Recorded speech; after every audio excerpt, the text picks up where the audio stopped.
Good morning students, I am Saurabh Dubey from Shambhunath institute of pharmacy. और इसके बाद देखिए, अब हम मैकेनिज़्म ऑफ ब्रीदिंग को आपके सामने एक्सप्लेन करेंगे। तो मैकेनिज़्म ऑफ ब्रीदिंग में जो मैंने आपको नोट्स शेयर किया है, उस नोट्स में आप ये देखेंगे कि जो ये डेफिनेशन लिखी हुई है, यहाँ से स्टार्ट होता है notes. The normal breathing is an involuntary activity. देखिए, जो हमारी ब्रीदिंग एक्टिविटी होती है, नॉर्मल ब्रीदिंग, जो हम लोग सांस को बाहर निकालते हैं, एक्सपायरेशन करते हैं, एयर को खींचते हैं, इंस्पायरेशन करते हैं, तो ये जो हमारी नॉर्मल ब्रीदिंग होती है, एक तरीके की इनवॉलेंट्री होती है। इनवॉलेंट्री एक्टिविटीज़ तो आप लोग जानते हैं, जो जिसका कि कंट्रोल ऑटोनॉमिक नर्वस सिस्टम करता है। इसमें ब्रेन का कोई कॉन्शियस इन्वॉल्वमेंट नहीं होता है इस इनवॉलेंट्री एक्टिविटी का। ठीक है, तो ये एक तरीके की इनवॉलेंट्री एक्टिविटी होती है। इसके बाद देखिएगा, it includes the involvement of 75% of diaphragm and rest 25% of the ribs. अब देखिए, चूँकि आपको सबको पता है कि हमारा जो लंग्स होता है, वो लंग्स हमारे थोरेसिक कैविटी के अंदर इंक्लोज रहता है। अब थोरेसिक कैविटी के आगे की तरफ तो स्टर्नम होती है, बीचों बीच रिब्स होते हैं, पीछे की तरफ उसमें वर्टिबल कॉलम, रीढ़ की हड्डी होती है, और नीचे की तरफ एक डोम शेप्ड डायफ्राम होता है। डोम शेप्ड, जैसे कि मंदिर का गुंबद होता है। नीचे की तरफ एब्डोमिनल कैविटी, जहां हमारा ये इंटेस्टाइन, स्टमक वगैरह, एब्डोमिनल कैविटी की तरफ, नीचे की तरफ ये कह लीजिए कि हमारे चेस्ट की जो ज़मीन, जो फ्लोर होती है, जो थोरेसिक कैविटी की फ्लोर होती है, वहाँ पर एक बहुत बड़ा मस्कुलर मसल्स का बना हुआ एक पार्टीशन होता है। ये पार्टीशन एब्डोमिनल कैविटी और जो हमारी थोरेसिक कैविटी उसके बीच में होता है, उसे हम डायफ्राम कहते हैं। तो जो हमारी ब्रीदिंग होती है, जिसमें हम एयर को इन और आउट करते हैं, एयर को बाहर निकालते हैं और एयर को अंदर फिलअप करते हैं, इंस्पायरेशन करते हैं, उसमें कंट्रीब्यूशन जो है वो डायफ्राम का कंट्रीब्यूशन 75% होता है, और बाकी 25% कंट्रीब्यूशन इस ब्रीदिंग मूवमेंट का वो रिब्स का होता है। अब देखिए, जो ब्रीदिंग होती है वो 2 स्टेप्स में पूरी होती है। पहला स्टेप जो ब्रीदिंग का है उसको कहा जाता है इंस्पायरेशन, और जो दूसरा स्टेप है उसको कहा जाता है एक्सपायरेशन।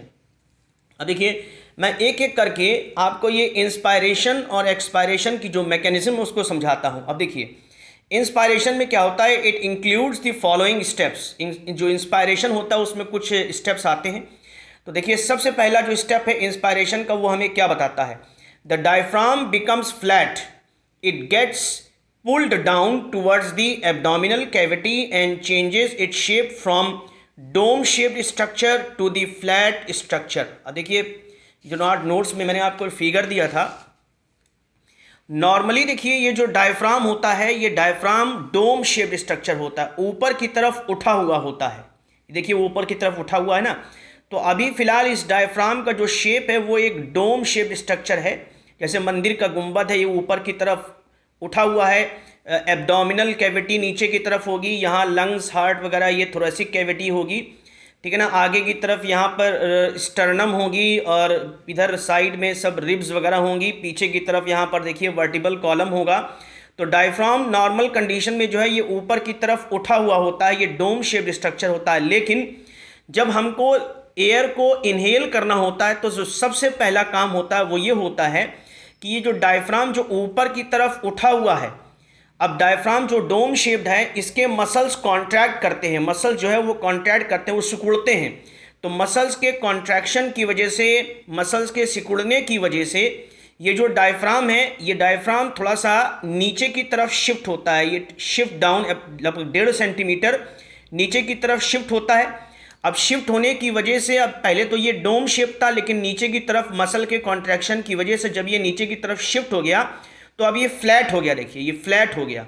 अब ये डोम शेप नहीं रह गया, अब ये फ्लैट हो गया।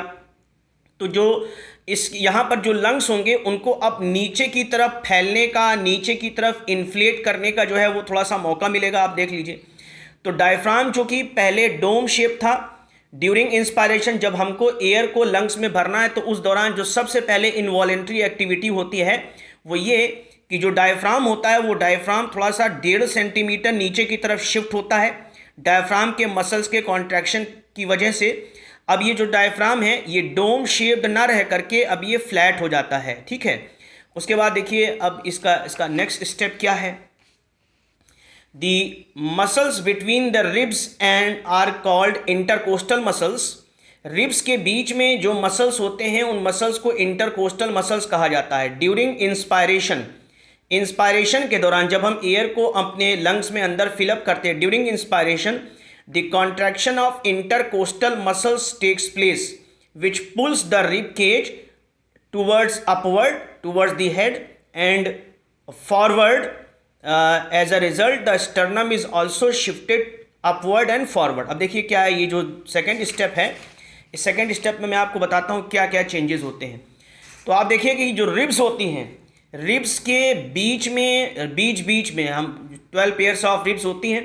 रिब्स के बीच में गैप होता है, निश्चित गैप होता है। उस गैप में जो मसल्स होती हैं बिटवीन द टू रिब्स, उन मसल्स को हम लोग इंटरकोस्टल मसल्स कहते हैं। तो देखिए क्या होता है कि रिब्स के बीच में मौजूद ये जो इंटरकोस्टल मसल्स हैं ये कॉन्ट्रैक्ट होती हैं। तो जब रिब्स के बीच में मौजूद ये जो इंटरकोस्टल मसल्स है, जब इनका कॉन्ट्रैक्शन होता है तो ये पूरे के पूरे रिब केज को खींचती हैं। दे पुल द रिब केज। और किस तरफ खींचती हैं? आगे की तरफ और थोड़ा सा ऊपर की तरफ। ऊपर की तरफ देखिए ये जो एरो बनी है, यहाँ पे ऊपर हमारा हेड होगा, यहाँ पे ऊपर हमारा सिर होगा। तो जब रिब केज के में की जो रिब्स होती हैं, रिब्स के बीच की जो इंटरकोस्टल मसल्स होती हैं, जब उनका कॉन्ट्रैक्शन होता है तो वो पूरे के पूरे स्टर्नम को और रिब्स को ऊपर की तरफ, हेड की तरफ और आगे की तरफ खींचती हैं।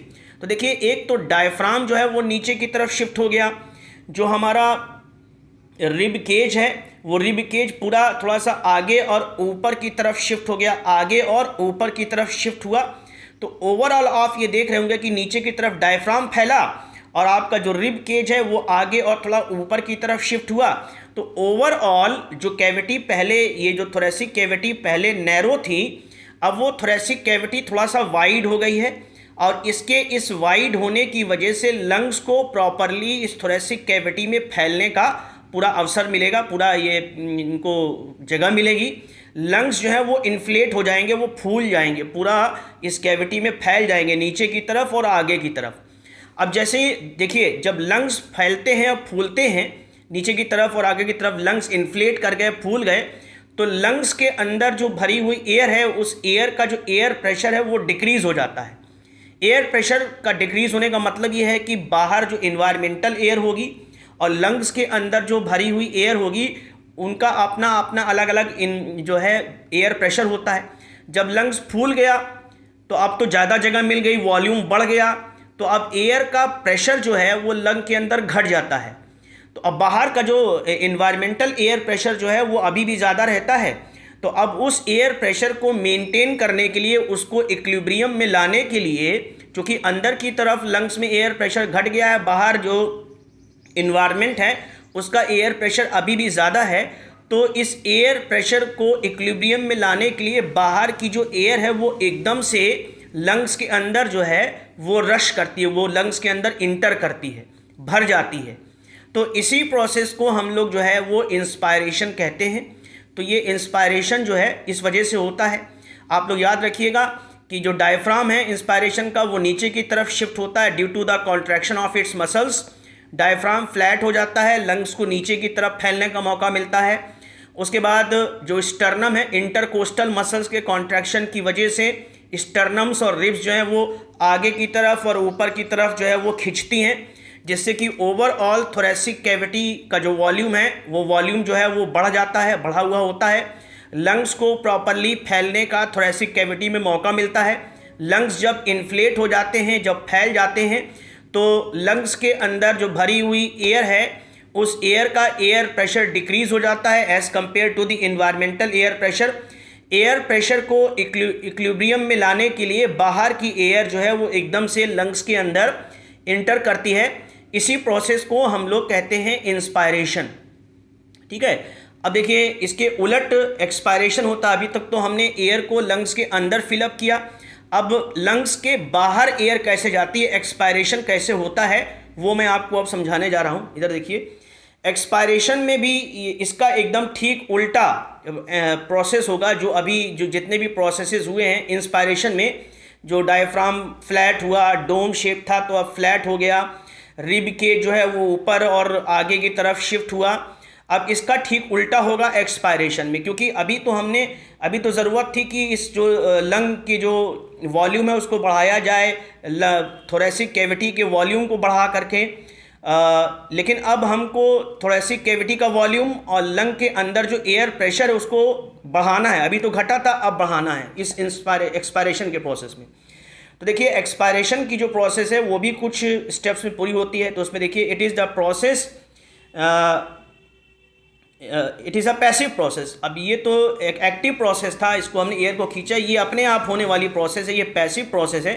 Because no contraction of muscles takes place. यहाँ तो मसल्स का कॉन्ट्रैक्शन हुआ था, पहले डायफ्राम का कॉन्ट्रैक्शन हुआ था ड्यूरिंग इंस्पायरेशन, डायफ्राम के मसल्स कॉन्ट्रैक्ट हुए थे, फिर इंटरकोस्टल मसल्स कॉन्ट्रैक्ट हुए थे जिससे कि थोरेसिक केज जो है वो आगे और ऊपर की तरफ शिफ्ट हुआ था। यहाँ पर कोई ऐसा प्रोसेस मसल का कॉन्ट्रैक्शन नहीं होता, बल्कि उल्टा होता है। मसल जो है वो जो कॉन्ट्रैक्ट हुए थे, इंटरकोस्टल मसल्स है ना, बिटवीन द रिब्स और जो डायफ्राम के मसल्स कॉन्ट्रैक्ट हुए थे वो यहाँ पे रिलैक्स होंगे।